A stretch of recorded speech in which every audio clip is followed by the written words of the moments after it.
Hi friends, ఎలా ఉన్నారు? అందరూ బాగున్నారు. అందరూ బాగుండాలని నేనైతే దేవుని మనస్ఫూర్తిగా అవుతున్నాను ఫ్రెండ్స్. నేను నవరాత్రులు మొదలైనవి ఫ్రెండ్స్. నవరాత్రులు మొదలైనవి కాబట్టి అమ్మవారిని రోజు ఒక అవతారం ఇచ్చేస్తుంటారు ఆలగడ్డలో. చూడండి ఫ్రెండ్స్, ఇంకా ఇప్పుడైతే వానలు పడలేదు. పైరైతే కొండపల్లి పొలం అయితే వాన పడకుంటే అంతే ఫ్రెండ్స్.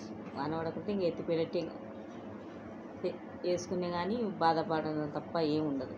వాన పడితేనే బాగుంటుంది, పైరు ఇంత బాగా రాగలుగుతుంది. వానగిన పడకపోయిందంటే అంతే ఫ్రెండ్స్. చేసుకునే ఒకవేళ మామూలు సొంత పొలం వాడైతే ఏదో, కానీ గుత్తకు తీసుకునేటోడైతే నట్టపోవాల్సిందే ఫ్రెండ్స్. మన రైతు అంటే ఏ విధంగా ముందుకు వచ్చారు ఫ్రెండ్స్. వానదేవుడు కూడా కరుణించకుంటే రైతు ఏ విధంగా చూడండి ఫ్రెండ్స్.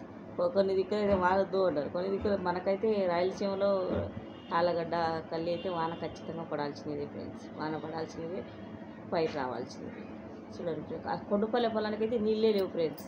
కొండపల్లె పొలానికి అయితే నీళ్ళు ఉండవు, కాలువ నీళ్ళు అయితే లేవు. ఇక్కడ ఆలగడ్డ పొలానికి అయితే కాలువ నీళ్ళు ఉన్నాయి, పండుతాయి, కాలువ నీళ్ళకు పడుతాయి. కానీ కొండపల్లె పొలంలో అయితే వాన నీళ్ళు లేవు. వాన నీళ్ళు లేవు కాబట్టి కాలువ నీళ్ళు మాత్రం కాలువ నీళ్ళు అయితే లేవు.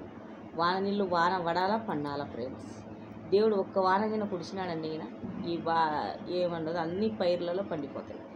కానీ దేవుడు వాన కింద కుడిచకపోతే ఇంకా రైతు